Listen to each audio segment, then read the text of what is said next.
Hey. Hey. Episode 436. 436. How you doing, Sarah?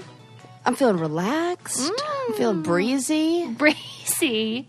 Dare I say tropical? Tropical. Yes. Wow, what's the occasion? Ask me what I'm drinking. What are you drinking? I'm drinking pina coladas. Whoa, I love that. Yes, I thought you would. What I came love over that. you? Oh gosh, I suppose. Were we talking, or was I talking to Ren about how I drink a Corona, and I got out of the shower and I had a towel wrapped around me and I had a Corona in my hand, and it made me somehow think like I was like at the beach because I was wet and drinking like in a towel, and so I was feeling like maybe like 5 out of the 200 sensations that you could feel while in that scene. Yeah. So it was like, ooh, it's like I'm there. So maybe it's like I just wanted to bring like the island feel to me if I can't go there. Nice. So like drinking some pina coladas. Well, what is there? Do you have a Pina recipe? colada. What's the protocol for that? Well, we have one of those magic bullets, which is like amazing. yeah. I've never owned one of those until being with Ren. And I'm like, oh, what the hell? I should have had one of these a long time ago. Not an ad, just love it. And then. Yeah, it's like super simple. I was like, I wonder what goes into that. Really, I had a can of coconut milk in my pantry. Yeah. And I was like, oh, I wonder what I could do with this. And yeah, and we had some of the right ingredients. Is it like pineapple juice and rum and coconut milk? Is that it? Well, you can like tweak it. So I like to make it so it's like less sugary. And now I think I can never go back. Like that's what I hate about those like sweet, sugary tropical drinks. It's like, it's too sweet. Yeah, it's we too don't want a sugary. It's dessert. full of like bleh, right, and then like you can only have like one. Well, I mean, whatevs. So like it's all day on the beach. You can't just have one and then be like sick from like your strawberry sugar. daiquiri or what. Yeah. So I did like coconut water, this like coconut juice from. This like natural coconut juice, then just like regular pineapple juice out of a can. Then I cut up some fresh pineapple and freeze those. Oh, and wow. then Ren made some simple syrup. So if we need to sweeten it a little bit, we just throw a little simple syrup in there. And then, sometimes I substitute the coconut water or coconut like juice for coconut milk if I'm like going, full hog pina colada, full, yes, full. Yeah, wow. I didn't see this coming because, I mean... Neither did I. When have I ever been I'm going to have a blended drink right now. Hang on, let me get out my mixer. I bet I can see, though, how it would be real refreshing. And it is. Let me tell you. Delish. Like a little balcony time. You. Hang out in the sun, in the afternoon. Because before we started recording, I think it was, we were saying... how, we're not getting out of the house for a long time. So settle in. Buckle up. Yeah, settle in. And we're going to be here for a while. If something like that makes you feel a little more relaxed, a little more peaceful, a little happier, that is fantastic. Oh my gosh, this is what really inspired it. I have a great story for you. Okay. And he's going to not even care that I'm telling this on here because it's fantastic. So, Ren has a favorite Mexican restaurant in the neighborhood that he lives in. And let me tell you, this place is delicious. It is so good. And they happen to have, they're very famous for their michelada, which is like Bloody Mary, but with beer. And they have like a secret recipe. And he loves this stuff. And now that's like a long drive. And now getting in the car to go anywhere seems like you're trip. Going into battle and it's you like have to like pack for the rest of your life or something. It really is like that. It's like, okay, suit up and here we go. And like, it feels like that. So we were like, what, we got to DIY stuff and we're bringing everything home. And so he's been like thinking about this recipe for so long, and so I wake up one morning, and it's like he wakes up in the morning and has like good ideas in the morning. And I think this happened like right when we woke up, and he turned to me and he's like, "I have a plan." Oh boy! And I'm like, "Oh, okay, let's do this." And so he's like, "I'm gonna call the restaurant." And I'm gonna say, because they're selling their mix, like you can buy the stuff at the to go, because they're not doing dine-in, so you can buy the mix to go and they're selling it.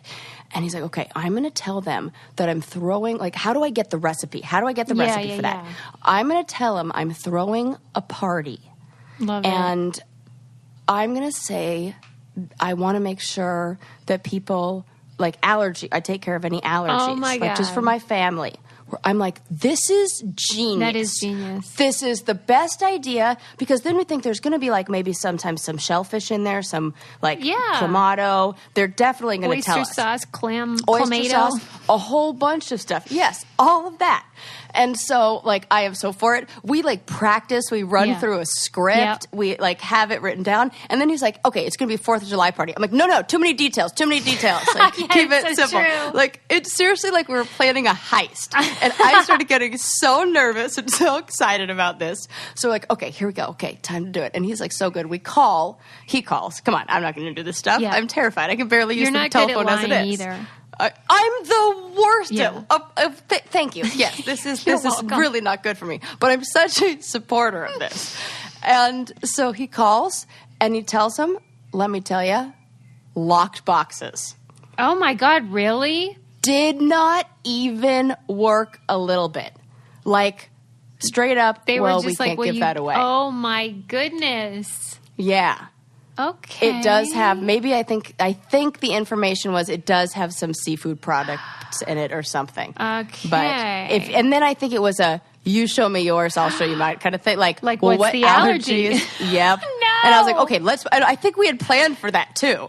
So but either way, and then he had to like go through with it as to not be like, okay, thanks, bye. So it was like, all right, okay. And also like some margaritas. Okay, so it'll be for this many people. Okay, maybe like, and then she's like, oh, just call the day before. And we hung up the phone and we're like, that's tough. Didn't get it. I mean, if anyone was going to get it, it was you guys. It was so good. Mm-hmm. But fear not, because then we went on a quest to... mostly him and then me like supporting to find what this recipe was and like what ingredients and make it. And it's about I think he says it's like almost like 99% there. Wow, just based on taste? Yeah, and watching some YouTube videos of some like real authentic with like ingredients, and they really does matter different brands. I really admire the commitment. Yeah. So all that being said, like that is what inspired his dedication to that. I was like, well, I gotta like, it's the right thing to do. Yeah. I mean, micheladas, that gives me heartburn, so I gotta like figure something else out. Well, yeah, kinda. Oh, from the tomato. I need to have it like with something. Yeah. It's like a lot of acidity. Yeah. And hot sauce. It's essentially beer, hot sauce, lime. I can't say I've ever had one, actually. Oh, they're really good. I think I would be into it. Yeah, you would. I like a chilada. What the hell's that? It's without all the spicy stuff. It's just lime and beer and salt. And that's my jam. And you would love that. Why are we renaming just beer with lime? We're totally not. These are actual drinks. These are Mexican drinks. They're delicious. Yeah. All right. 100%. Well, I am skeptical. But delish. One thing I know for sure is that Fiverr is fantastic if you have a need to get a freelance graphic artist or web designer or any kind of digital service like editing, copywriting, stuff like that. It's so handy. I love using it because you can choose from all the different freelance talent and find one that's really good at what you need. And they have all these... I mean, maybe you've just come up with the perfect michelada recipe, and now you have to market it, and you need a logo. And you need flyers, and you need flyers. Social media Here you assistance. Go. Done. Well, and I think like a lot of people want to jazz up their social media account, but like don't know how to do it. So you can get someone to make the little covers for your highlights and stuff like that. It's just fun and it's super affordable. Yes. Hence the name Fiverr. And they have great customer service 24/7.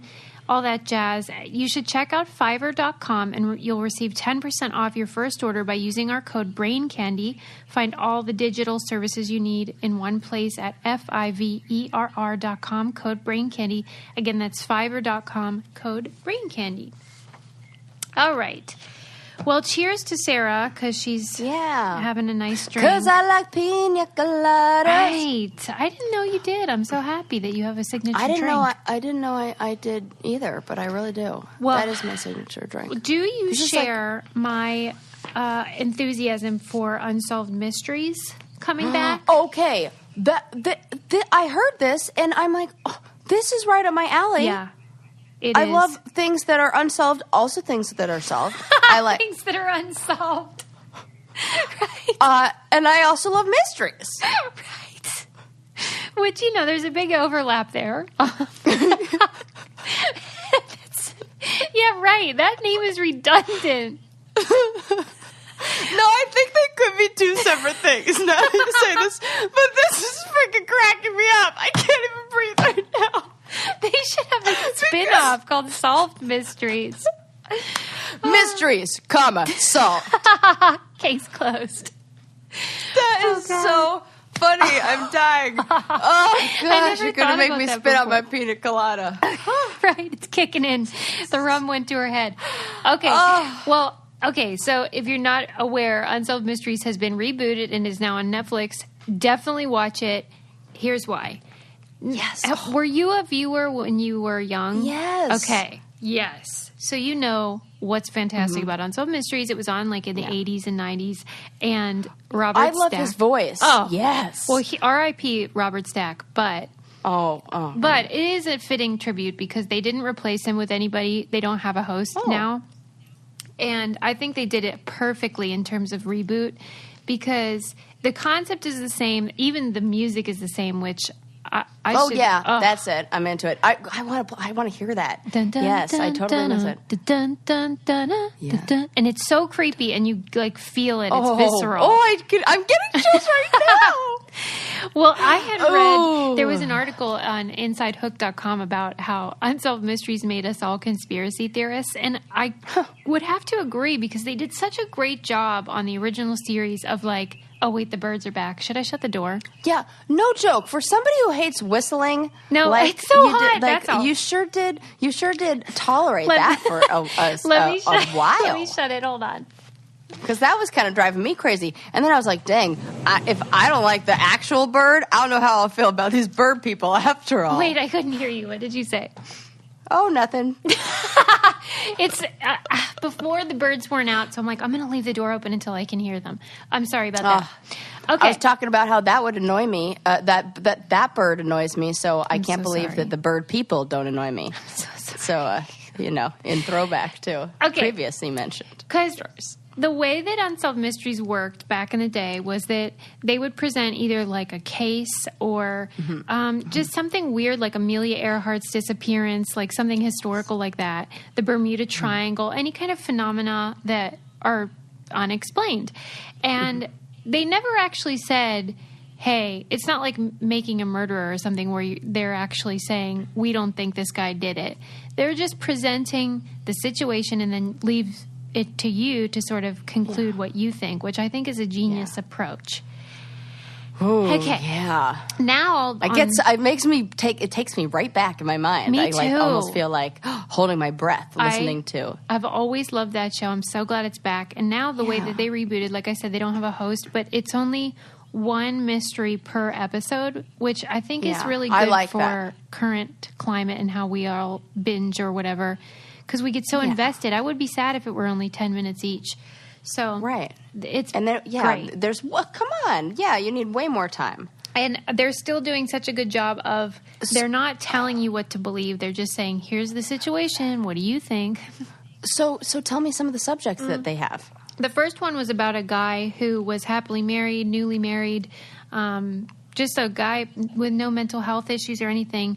And he disappeared, and then eventually they found that his car was in a parking lot of a hotel, and when they went on the roof of the hotel, they looked down, and the building below, there was a huge hole in the roof. And evidently, he had gone through this hole, and they said it was a suicide, but it just doesn't add up because, number one, like... For example, his cell phone was on him and it didn't even have a crack in it. And meanwhile, he's like breaking through a steel roof with his body. So it was a situation where it was like there must have been foul play or something. Yeah. So it's that kind of thing where it's like inconclusive. And then they just say, if you have any tips or whatever. Oh my gosh. Do you think they're really going to solve these mysteries through this? I was reading in that article that they, over the life of the show, had solved about 250 mysteries, which is pretty impressive. Oh my gosh. This is perfect. Do you remember the success when we talked about, this is like different, but not really, of the doctor show? The one about like the mystery diagnosis one? Oh, yeah. I forgot about that one. Yeah, and people were like getting these mystery diagnoses like... Yeah, because they were crowdsourcing. Yes, this is the same thing. And now there's more people Please, everybody's going to watch this. Well, the only bad thing is that it has the same thing that happened with Tiger King, where there's always like a Carol Baskin who is sort of implicitly linked, and Guilty. then everyone's going to jump on and be like, God. That's the only thing I don't love about it. Yeah, and people can't separate real life from fiction and what, God. Yeah, and like conjecture and sort of like something fishy. Geez, you've really taken me on an emotional roller coaster here, Suze. Well, I'm just laying out the good and the bad. Oh, man. Yeah, but it is very entertaining. I can't wait to watch the rest of the series, and I'm just happy it's back. It gives me a little dose of nostalgia. Yeah. But you should watch it because I think you'd be into it. Okay. I read a great article. It was on NPR, and it was about a study that was done where they analyzed a decade's worth of March Madness coverage and coded it for the words that the commentators used to describe white players versus black players. And it was so insightful. And really what it's uncovering isn't, overt racism, but the kind that we all suffer with, which is implicit bias and, something that is unconscious, where the words you use to describe one person versus another can be informed by your own biases. And so, fill me in. Well, they found that when a white player would make a move, they would be inclined to call them crafty, like strategic kind of thing. But if a black player did it, they might use a word like weaseled out or sneaky, which have more negative connotations and, imply that like they're trying to get away with something rather than they found a great workaround. And one that really caught my eye, just because I feel like I related to it. Yeah, it's subtle and obviously an accident. I'm sure the commentators aren't calculating their words in these broadcasts. They're just saying what they think. It speaks to a larger problem. Yeah, and just how we should, maybe be more aware, just everybody. And, I'm not judging the commentators. I'm just saying we all as humans have this problem. Not just with race, with everything. For example, the white players were often called smart or gritty, whereas the black players, they would refer to it as they have natural ability. And that can be a problem because you know how like when you see a black person that might be tall on campus, you might ask them what sport they play or if they're an athlete. And that might seem like a compliment, but what you're really saying is you can't be here because of your brain. You're probably here because you're really good at sports. And so when you refer to their talent on the court as well as like a natural ability, you're not giving them any credit for... You're placing the value on like what it is they do, not like who they are. Yeah, and I told Adam, funnily enough, I obviously don't experience racism, but I hear people say this about me all the time, where they assume that if I do something well, that they assume it comes easily to me and that it's just like a gift. Whereas I'm over here feeling like I'm busting my ass and people are like, oh, that's so easy for you. You just do this or that. And I'm like, no, I don't. Right. I'm like white knuckling it, people. But anyway, this is obviously far more dramatic when you're dealing with people that are being painted because of their race or ethnicity. And then another thing that they showed was like they would refer to white players as, oh, that was a genius move. And like when a black player would make a move like that, they would call it playground stuff, like that they just picked up on the court when they were growing up or something, which is crazy. Yeah, it's like related to, oh my gosh, that's so messed up. It's about like oh gosh, I can see like the wording is so subtle. Yeah, like we make conclusions about people's lives what without they knowing do it. Versus who they are. Like, he's so crafty and pleasant. He's smart, and that he's a genius. Yeah, right. It's his knowledge. It's like his understanding of the game. Yeah, and I loved it Instead because of like a lot of times these were in the same broadcast. It wasn't just like across the whole decade. It was sometimes it's like the Meghan Markle thing, right? When they did the article about headlines. her and Kate. They would do the same was thing. shocking. And they would characterize Kate as great and characterize Meghan as bad. Right. That's a very good point. That is exactly what this is like. Although that seems more intentional. This is like implicit. Anywho, that's true. I just want to take a break and remind people that if you are struggling, which many of us are because it's a very tough year, that you can try BetterHelp, which is an online therapy service. This is especially great for people who, A, don't want to leave the house or maybe feel intimidated by going to a therapist's office. This can be a great alternative. They'll assess your needs. They can match you with a licensed professional therapist, and you can connect in a safe, private, online environment. Super convenient because you can use your phone or your tablet or your laptop. And you can send a message to your counselor anytime, which is convenient, obviously. And they have professionals who deal with depression and stress and anxiety and grief and all the things so many of us are dealing with right now. And it's confidential as well. So if you want to start living a happier life today, as a listener, you'll get 10% off your first month by visiting betterhelp.com/braincandy. Join over 800,000 people taking charge of their mental health. Again, that's betterhelp, HELP.com/braincandy. You know we love that. Yes. Okay. So I thought that was interesting. Oh, my God. This is so funny. This was sent to me by Christy, one of our brainiacs, and I was cracking up because she's like, Sarah is not going to be happy. Uh-oh. Is it plant-related? It's snake-related. Oh, I'm already lifting my feet off the floor. So, like there's going to be a snake in my house. Right. I think you're safe. In my mind, there is. Well, because in your mind, you're in, like, the tropics. Oh, this is true. Thank you for strengthening my visualization. As a matter of fact, the snake in question is called a paradise tree snake. What? They glide Susie, through the air. You're really killing the buzz over here. Right, paradise my ass. Okay, right. Paradise tree snake, go on. Yes, they glide through the air, Sarah. Oh! Sarah! Now I gotta keep my feet off the floor and watch my back? Yeah, bad news. They freaking fly, man. Susie. Yeah. Susie. Mm-hmm. Susie. Mm-hmm. And, oh my God. That actually makes like your skin crawl. Not unlike a snake, as a matter of fact. Oh, Susie. I'm sorry.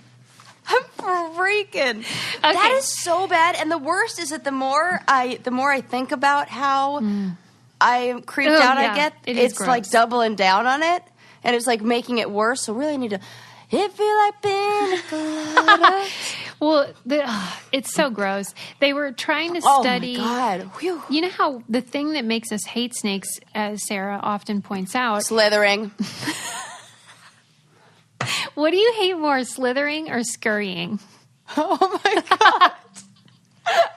God.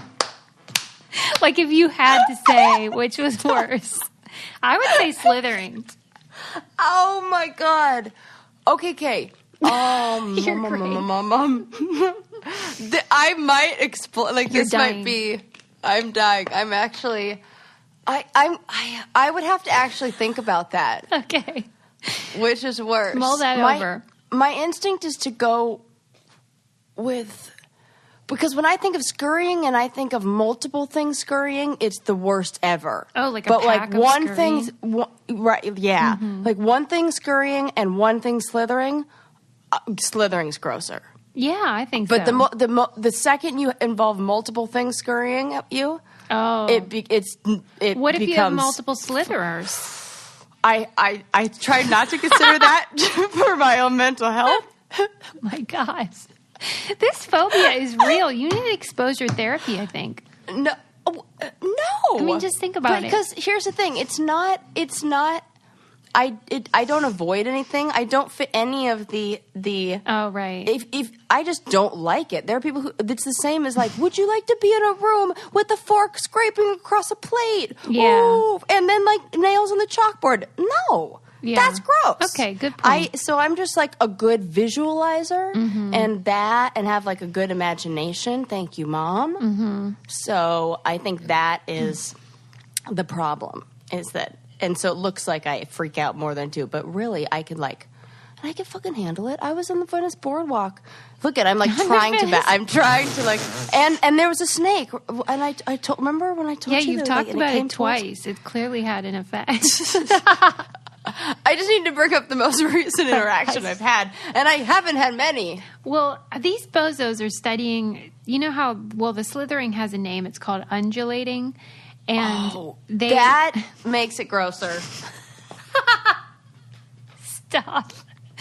Well, they still undulate when they're gliding through the air, which is the most fucked up thing ever. Oh my God. Like they're still doing the slither, but in the air. Suze, I can see this. Question. Do they have wings? No, thank God. Can you imagine? They don't. Now, I don't know if that makes it better or worse. No, they're just regular wings old snakes. Soften. Well, in my mind, they had wings, and that kind of softened it a little bit, like they were gliders, like something came out, like like a flying squirrel, like a flying lizard. Yeah. Oh my God, I feel bad for our audio guy because he's gonna like really have to check the levels on this. Poor Colin. Yeah, Colin. Oh my God, I forget his name every single time. It's the worst. Yes, Colin is a diligent editor. Colin, We're sorry about the snakes. The editor. Well, anyway, these bozos were studying the undulation in the gliding process, and they were wondering, like, why would they even do that when they're not on the ground? It's not useful. But they determined that it was, in fact, useful, that they say it helps them remain stable and also to cover more horizontal distance. It helps them remain stable, where it makes me feel quite unstable. That's the opposite effect on its viewer. Okay. Jokes, keep going. That's all, really. That's it. Okay, so they fly in the air. It's over. I'm like, but they still slither in the air. Does it make... Because in my mind, it adds distance. Yes, that's what they said. You're right about that. I get that. They can get further with that going on. Yeah. Mm-hmm. It's like little sperm. How is it like sperm? I don't know. I feel like the ones who would be able to undulate the fastest go the farthest. Yeah. How else do they? Yeah, good They don't point. have any other means of propulsion. Yeah, it's exactly like sperm. There you go. I don't know. I don't know what there you go about, but yeah. So thanks to Christy for sending that. And please, wow, that is great and awful. If you have any other snake stories, be sure to send them to me. Info not to me. thebraincanddypodcast.com. Oh God! Now I don't want to torture you, but I did think that was interesting, even knowing that you had the phobia. Yeah.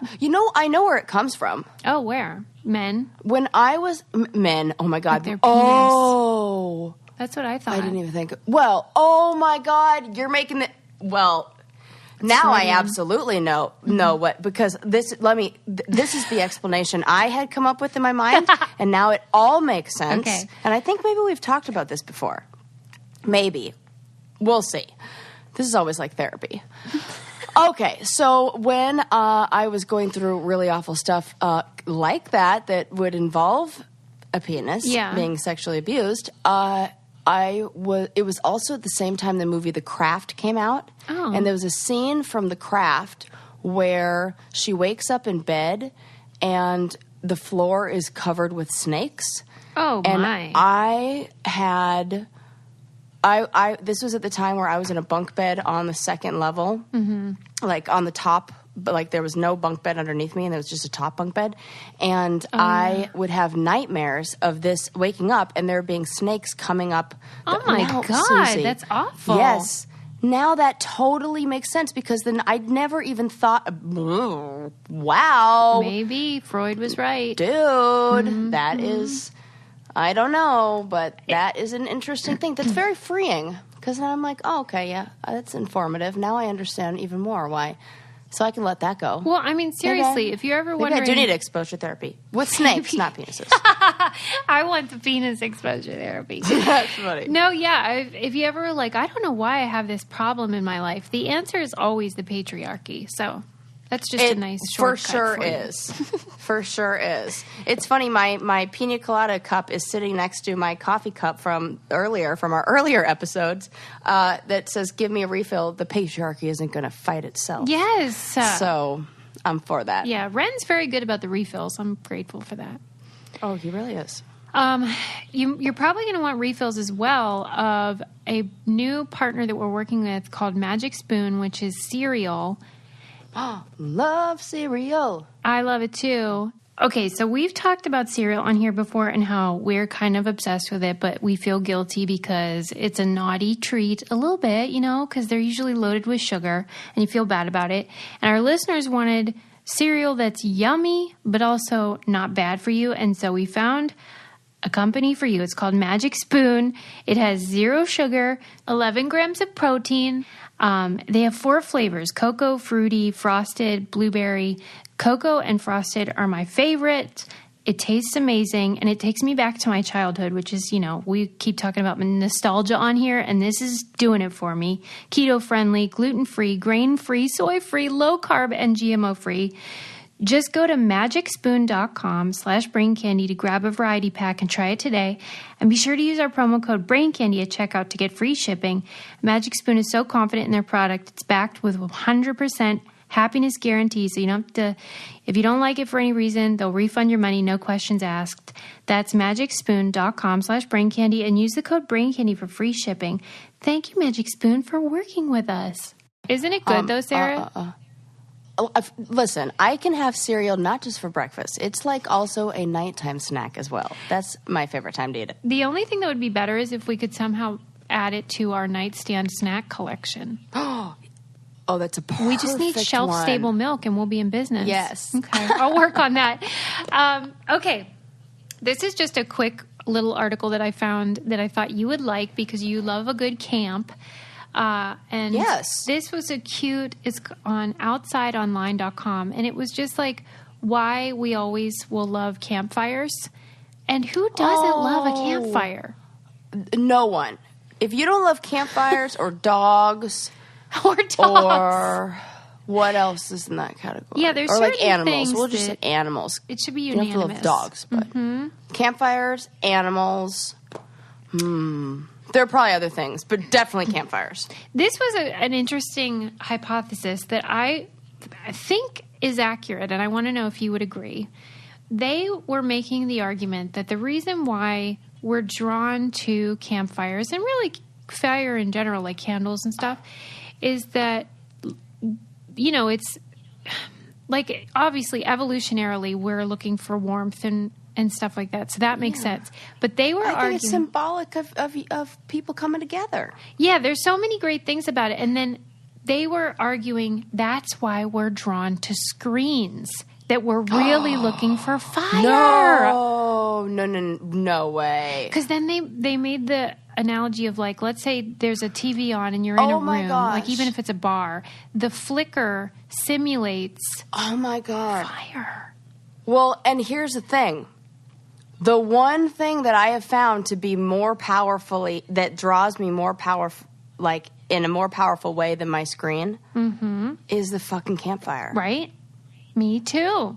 Which at first I was going to be like, oh, that's a stretch. And like, but the fact that if I had the choice between the two, I would, and like if I could take, like put it on a scale, Oh my gosh, that kind of weirds me out a bit. Remember when we talked about how people love glitter And there's a theory that the reason we love glitter is because it reminds us our ancestors of water and how they would look for the sparkle of the water. This is the same thing. I still think that. Oh, my God.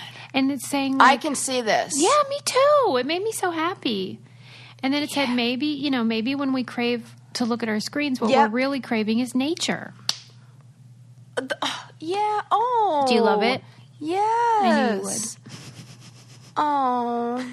But I do think we need the nature, because it really is. It's like that on camping trips is when I can totally detach from a screen and from any sort of electronics. And you don't feel like you're missing out. Not one little bit. Mm-hmm. In fact, we're going camping this weekend. I can't even wait. And they said how campfires make even small moments matter. Like, the smell the next day when your fleece smells like... I love it. Yeah. I love it so much. I love it too. There are so many that we could definitely talk for a long time about how much campfires they're good for the soul. Mm-hmm. It's very symbolic. Even just the shape.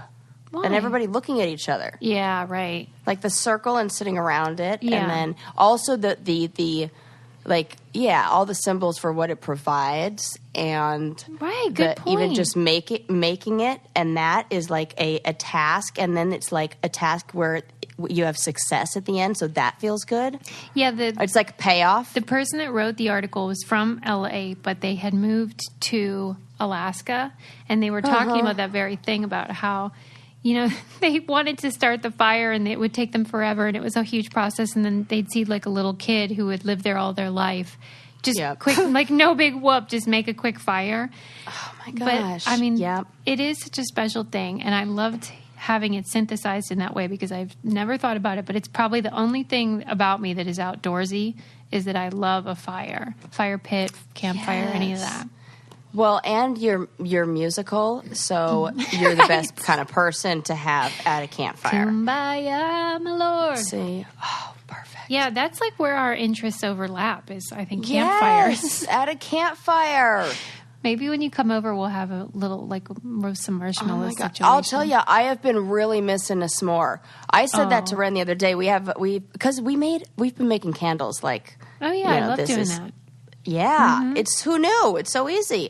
It's so easy. Now I'm just looking at what to buy at the grocery store based when the few times I go, based on what jars the jar that comes in. Oh my God! Yep, that'll be good when it's empty. We're getting that yogurt this time around. I should have you look through all my jars because I save them all because I try to be zero waste, and you should see if there's any good ones in my collection. I would love that. Thank you, guys. We are getting real pioneer-y on here. I know. I really like it. It's like my faves. Well, and you know how when you burn a candle and then there's so much wax left, but there's no more wick? You can just melt it back down and make a new one. Easy breezy. Yep, we've been doing that. Zero waste. Pour it in the other jar. I love it. That makes me happy. Yeah. Okay. Don't pour it in your jaw. Don't drink it. Definitely don't drink it. Yep. In your jaw. I said pour it in your jaw. No, don't do that. I read an article about dollar stores. It was in the New Yorker. It was really good. I love dollar stores. Love them. You do love dollar stores. Yep. My aunt was friends with the man who started the 99-cent only stores. Oh, I wonder if they're under the umbrella now. They used to give away a television for 99 cents to the first 99 people at the opening of every store, and they stopped doing that. Wow. Yeah, that doesn't sound like a great business model there. Definitely not, but it got a lot of people talking about it. But this was before these things were a thing. But this is not my story. This is your article. Well, because now they're ubiquitous, and it was sort of it was a long article. It was a deep dive in the consequences of these dollar stores, because it's basically about the only brick and mortar store that is still growing right now. And I don't just mean like during pandemic. I mean like collectively in business, brick and mortar stores are on their way out, and we're buying everything online. But dollar stores are growing, whether it's Family Dollar, Dollar General, any of them. And it said that they're not merely a sign of economic distress. They are a cause of it. And I was intrigued. This. Why? Yep. I never thought they would be a cause of it. I mean, it's like, because you know the kind of things that, well, first of all, the waste alone. Yeah, I don't love that. A big problem. And then nothing is made to last. Right. Well, that's true. Good point. They were saying you buy one thing, but you're really buying 5. Well, like, I think some people, it's hard to know causation. Like, if you just have, okay, there's a bunch of dollar stores. Let's say there's not a lot of grocery stores, like a food desert. You might think, well, thank God they have the fucking dollar store because you can at least buy some food there. But the problem is that because it's so cheap and they have so few employees, that they almost put grocery stores out of business or prevent grocery stores from opening in these areas because they can't compete with the pricing. Yeah. And then it exacerbates this food desert problem in low-income neighborhoods, which is tragic. And then they're super big assholes about wage increases. Like, they punish employees who try to unionize. No. Yeah, it's like a real bummer. Yeah, man, that's not good. And then a lot of it, I mean, I'm sure you've heard about how there's often, you know, holdups, burglaries, theft, violence. I have not heard of that. Yeah, like even during the pandemic, like one place, I think it was in Wisconsin or Minnesota, where they wouldn't let someone come in the store without their mask on. And so the person shot somebody. I think it was the cashier. Oh, my God. As a result. And so these cashiers are put in really dangerous positions. And then, like, they gave tons of examples of people being killed by, you know, people trying to be burglars or out in the parking lot. And then the dollar store does nothing to help the family. And it discouraged other employees from attending the funerals. And the mom of one of the victims said, you know, I'll just take a look at their buildings. You know how, like, when you have an air conditioner unit, like, they put bars around them? She said they put more money into protecting their air conditioning units than they do into their employees. That really hit me. It's like, that's fucking disgusting. So it's not even the relationship, because I see it as being like taking advantage of the consumer, and in a way where, like, things being presented as like, look at how you're safe, look at how this is so inexpensive, when really, like, you know, it takes 20 freaking Ziploc bags to that's before thing. The one that breaks all the time. So it's really, like, not. Yeah, a lot of times you think you're getting a deal, but you're not.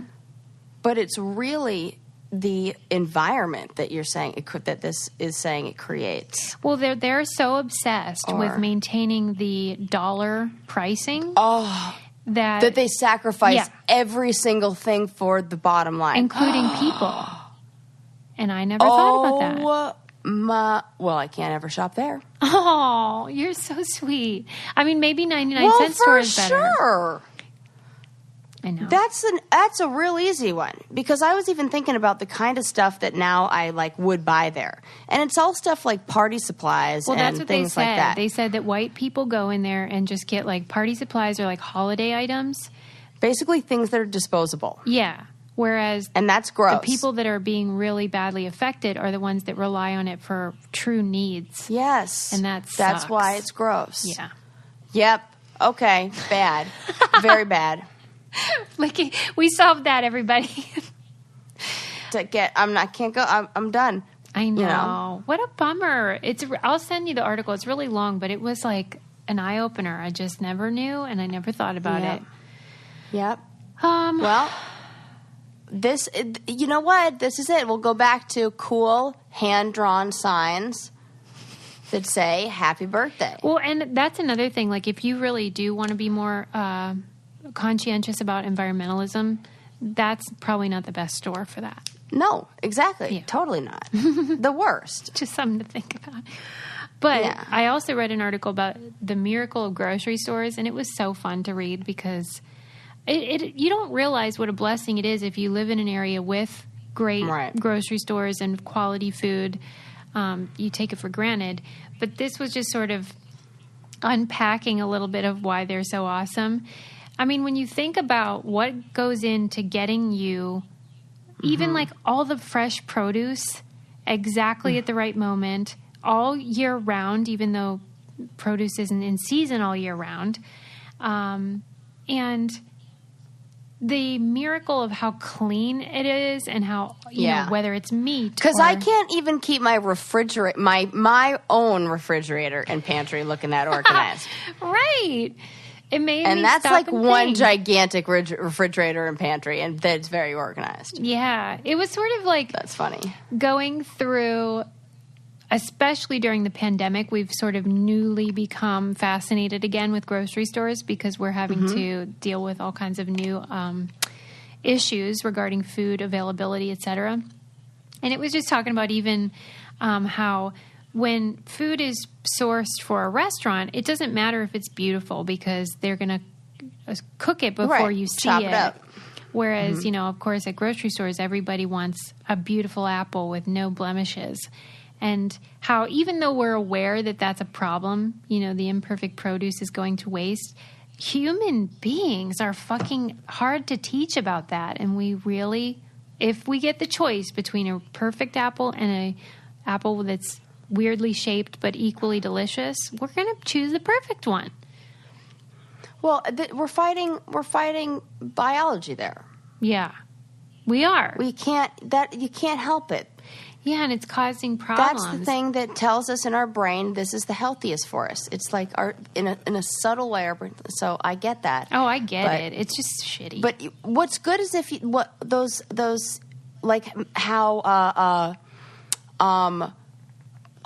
like delivery services, like groceries that do delivery services and things like that with the grocery stores, because then you don't. The problem is when you have a choice between a whole bunch. You're like, I want the best looking one because I get number one. That's like, you know, survival of like my me myself. And you know, when you don't have the option and they just put it in your bag, okay, you don't care, right? Yeah, right. Just pick whatever. I'm for that. There you go. Yeah. Problem solved. Maybe that helps. Maybe that's been. I a think good so. Thing. I'd like to see the studies on that, the waste, and like if it were just like that versus people buying it maybe there's themselves. some improvement. I was amused, however, in the article. It was sort of saying how, you know, grocery stores aren't fussy in general. They tend to go for like very, you know, obvious names like food for less, stop and shop, save a lot, buy low. And how, you know, it must be something else about human nature where we don't want it to be frilly. We just want to know we're getting a good deal on some food. It's like primal. Right. We want, it's like eat, sleep, do it. That's pretty much the only things that like we're really like on the to-do list. Yeah. And I mean, I know the fancier places like, I don't know, Sprouts or whatever have a little bit of a fancier name, but like even Trader Joe's, I mean, there's nothing more down home than the name Trader Joe's. Trader Joe's. You know what I love about Trader Joe's? That on any food that's like Italian food, they change it to Trader Giotto's. They do. Yes, and it's like Trader Jose's on the salsa. They do. I love that shit. I swear they do. It's great. Oh my God. I didn't know they did that. Yeah. I do love Trader Joe's. I'm just trying to like celebrate the simple things because things like grocery stores and campfires and even pina coladas, it's like that's what we have to celebrate right now because otherwise we'll want to cry a lot. This is very true. Right? As soon as you look at the news or listen to John Oliver, it's like, oh, fuck. I know. It's totally, totally true. Yeah, but you know what? Maybe it is like we have to kind of see it as a like necessity is, what do you say? Necessity is the something of invention, mother of invention. So it's kind of like that, but like in a way where it's like our situation, you know, gives rise to like, I don't know, the understanding that more simplistic things, there's like beauty in the little things, but it took being in a really shitty position and dealing with some stress, to say the least, to realize those things and come to that realization. You know what's but you bonkers? Need that. I was reading a piece in The Atlantic. I think it was called "A Revenge of the Suburbs," and how the pandemic is making people want to return to having more space and all of that. And what you are doing and what you were talking about your towel and the beer, is something that everyone is feeling, where they can't go on vacation mostly, so they're trying to make resorts out of their homes, and that's why people are going to start buying more pools and things like that. So you're onto something with that pina colada. And then it's going to, and it makes the family, and it also forces the family to be together, which is really good. Like the people that live in your home, it forces you to be connected to them, and really, because like... You don't have a choice. You know, you don't have a choice. You better find something you guys all like doing together. Yeah, they were saying like we're internalizing a lot of public amenities, things that we had outsourced to just be on the outside of our homes. We're now like, nope, we're going to need that chest freezer back. We're going to need, a swimming pool or a pina colada that we would normally go to. I mean, my brother's business is booming, making half pipes and playhouses for kids in backyards. Yes, in that's Colorado. Exactly what I'm saying. That's right. Booming. Yes. Because a lot of stuff we thought, we'll go out to do all that. Well, now we can't, so we got to bring it back in. Let me think if I want to tell you one more thing before we hit the road. Well, here's a little fun fact for you. I love fun facts. Women need more sleep than men because their brains do more work during the day. Well, that I knew. Yes. That I knew. Of course they do. How much sleep do you like to get? What's your number? I don't need a lot. I'm like 6 hours. Yeah. On the nose. Mm-hmm. That's like pretty good. And I find that, I will say recently, and I totally switched my sleep schedule. I used to be like stay up super, super late and go to bed at like 1 o'clock, 2 o'clock in the morning. Now I'm, with the exception of like the one night I couldn't stop reading. Yeah. I'm like in bed at 10:30. Oh, that's wow. 10 o'clock. And so I'm up at like 6 o'clock, 6:30 now. That's shocking. Yeah. You have a routine? Yes. Well, I just say that like that because you're more of a night person and you struggled with that. I can't believe it. How do you feel? Any better? Yeah, I feel good, Thanks. It's hard to tell. All things like not much different though? There are some other variables involved in my feelings these days, like global pandemic and all that. So what about energy though? Same. You know what? It's more like probably the same. Probably the same. Do you sleep more than Ren or less than Ren? Less. Oh, wow. Yeah. Well, according to this study, you need about 20 minutes more because women tend to multitask and it requires more energy. Well, I also say that oh my gosh, because you have to think about like what else, what does that mean? And it could it be being, and that's like on a whole. And I think it's being like aware and having to monitor your actions, your language, anything like that. I would wonder how that study would be if you looked at like the difference between African Americans and like Caucasian in like how they deal with stress during the day. Mm-hmm. That's a good point. So maybe a minority would, just because of how they have to go throughout the day. Yeah, they're living in a state of survival 100% of the time. So that takes up more, because really it's just burning glucose in the brain and needing it to be like, right? Yeah, because since they only controlled for gender, we don't know how race plays a role. I bet it does. I bet it does too, and I bet if I want to see those results, because I bet if you looked at the breakdown of the participants, right, probably not very diverse. We know what they probably look like. Yeah, if they look like anything like the other bajillion studies from all of time, they're definitely skewed and biased. Well, if you do, though, if you're a lady and you need a few more winks at night, you can tell your partner, listen, this is just basic anatomy, science. Yeah. my brain works harder than yours. So buzz maybe leave off. the last part out. This is getting us. This is escalating. Right, don't leave the last part out. That's one of those things where you know it, but you don't have to say it to him. Mm-hmm. So yeah, just be you want me to sleep more because then I will be more rested. Yeah, I'll perform better throughout the day. Yes, whatever that means to you, honey. One more thing, because I know we're at the end here, but I read an article about the presidential bunker because that was in the news recently, as you might recall. And yes. It was just sort of describing what goes on down there. How about how it's freaking 5 stories underground? What? Yeah. It's a palace, not a bunker. Yeah, I pictured it like a panic room. Yes. Mm-hmm. I pictured it like freaking Room from Room. It's 5 stories, and it's got its own air supply, so even no matter what, they can still breathe. There's food, and it's got, but it's not luxurious. It looks shitty.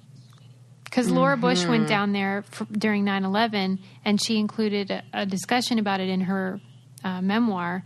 And she said... It looked shitty? Yeah, they tried to make her and George sleep on these cots down there, and they're like, no, we're not doing that. So they just went back up.